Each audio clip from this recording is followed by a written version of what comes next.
আপনার আগে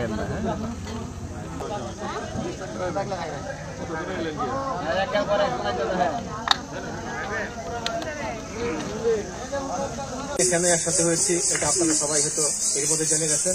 তারপর আমি বলছি, আমরা কিছু হুইল চেয়ার বিতরণ করছি আজকে এমন কিছু মানুষের মধ্যে যারা শারীরিকভাবেই অক্ষম, হাঁটতে চলতে পারেন না, এরকম অসহায় কিছু মানুষের। আসলে প্রত্যেকটা পরিবারের কাছে, প্রত্যেকটা আপনজনের কাছে এই মানুষগুলো সবসময় আপন, তাদের প্রিয় মানুষ। এই মানুষগুলোকে যদি ঘর থেকে বের করতে হয় বা কোথাও নিয়ে যেতে হয়, একটা হুইল চেয়ার। এবং আপনারা জানেন যে আমাদের এই সমাজে অর্থনৈতিক একটা সীমাবদ্ধতা অনেকেরই আছে।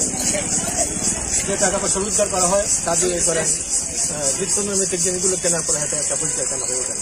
তাহলে চিন্তা করলাম যে তাদের জন্য যদি একটা হুইল চেয়ার কিনে দিতে পারি, হয়তো তাদের অনেকটা উপকার আসবে। সেই চিন্তা ভাবনা থেকে আজকে আমার এখানে আসা। তো এই হলো বিষয়। আর একটা বিষয় আমি ক্লিয়ার করতে চাই, অনেকে হয়তো জানেন বা আমরাও জানি যে কাউকে কিছু দিতে গেলে মানুষকে না জানিয়ে দিতে হবে, তাহলে আমি কিন্তু জানিয়ে দিচ্ছি। এই প্রশ্নটা আপনাদের মনে অনেকের মনে আসবে। তো আমি জানিয়ে দিচ্ছি, এটা একটা কারণ আছে। কারণটা হচ্ছে, আমি চাচ্ছি যে এই সমাজে যারা অর্থশালী আছেন, যারা পয়সাওয়ালা আছেন, তার জন্য আমার ভালো কাজটা দেখে ভালো কাজ করার জন্য অনুপ্রাণিত, এটা আমার মূল উদ্দেশ্য, আর কিছু না। তো কাউকে কিছু দেওয়ার মধ্যে, দান করার মধ্যে বা মানুষের জন্য কিছু করার মধ্যে অনেক আনন্দ আছে। আমি চাই যে আস্তে আস্তে প্রতিটা মানুষ এই আনন্দটা উপভোগ করবে এবং এইভাবে সমাজের প্রত্যেকটা মানুষের কাছে এসে দাঁড়ায়। এটা হলো আমার মূল উদ্দেশ্য।